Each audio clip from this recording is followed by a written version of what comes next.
Hola, teman-teman penikmat film. Lo pernah nggak sih nonton film adaptasi game yang bikin mikir? Kok gini amat ya hasilnya? Nah, kali ini gua mau bahas Until Dawn, film horor terbaru yang diangkat dari game survival horror populer tahun 2015. Dan buat gua pribadi yang jujur aja belum pernah main gamenya, film ini lumayan bikin penasaran. Tapi setelah nonton, rasanya campur aduk banget. Ada bagian yang seru, tapi banyak juga yang bikin gua geleng-geleng kepala. Ceritanya simple tapi menarik. Jadi gini, Until Dawn versi film ini ngambil konsep klasik. Sekelompok sahabat terjebak di tempat terpencil, ada teror misterius, dan boom, mereka harus bertahan hidup sampai pagi. Tapi twistnya, mereka kejebak di time loop. Jadi tiap kali mati, balik lagi ke titik awal malam itu. Kayak Groundhog Day ketemu Happy Death Day, tapi dikasih bumbu horror slasher, monster, dan sedikit drama. Awalnya sih fun banget. Ada vibe isolasi yang bikin tegang, ada adegan-adegan kematian kreatif yang seru ditonton, dan atmosfernya lumayan dapet. Gue pikir, wah ini bakal jadi roguelike horror movie yang keren nih. Apalagi film ini lumayan berhasil ngebangun atmosfer terisolasi, kayak cabin fever gitu. Ada juga beberapa adegan kematian yang kreatif dan efek praktis yang oke banget. Nggak semuanya ditumpahin CGI. Buat penonton baru kayak gue, awal film ini lumayan menghibur.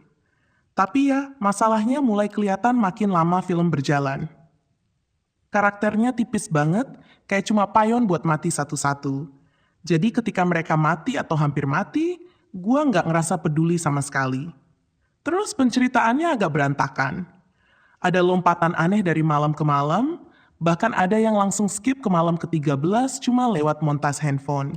Itu bener-bener bikin immersion pecah. Dan bagian endingnya, duh, film ini kayak maksa banget connect ke gamenya, tapi hasilnya malah kerasa murahan. Bukannya bikin kita terhubung sama gamesnya, malah jadi kayak fanservice setengah hati.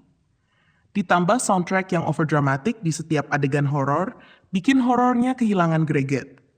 Singkatnya, setelah setengah film yang cukup menjanjikan, sisanya jatuh jadi horor repetitif yang bikin capek, bukan tegang. Sebagai orang yang gak punya beban nostalgia sama gamenya, gue sebenarnya bisa nikmatin film ini di awal. Tapi makin lama, makin kelihatan kalau film ini nih bingung mau jadi apa.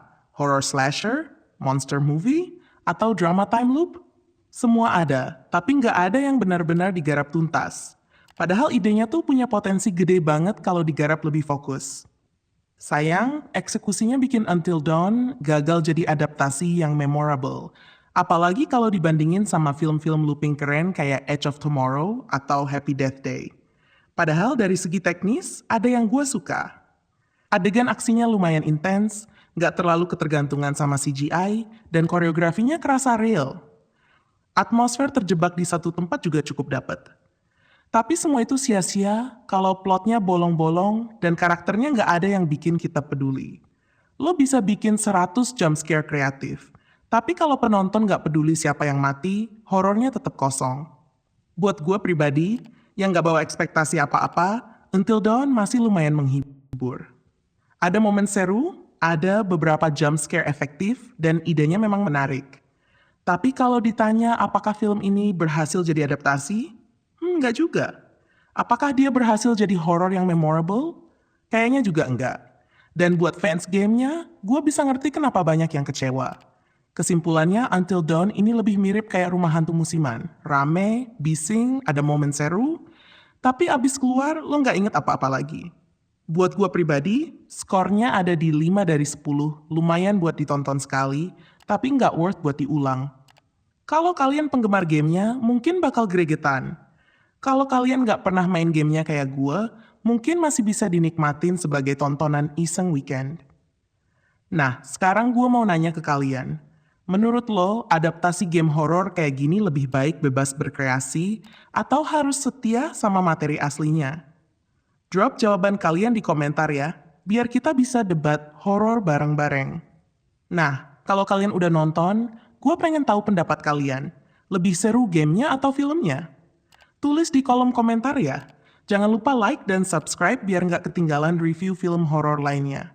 Sampai ketemu di video berikutnya, dan hati-hati kalau malam-malam ada suara aneh. Bisa jadi kalian lagi di loop horor sendiri. Sampai ketemu di review berikutnya, teman-teman penikmat film. Bye-bye!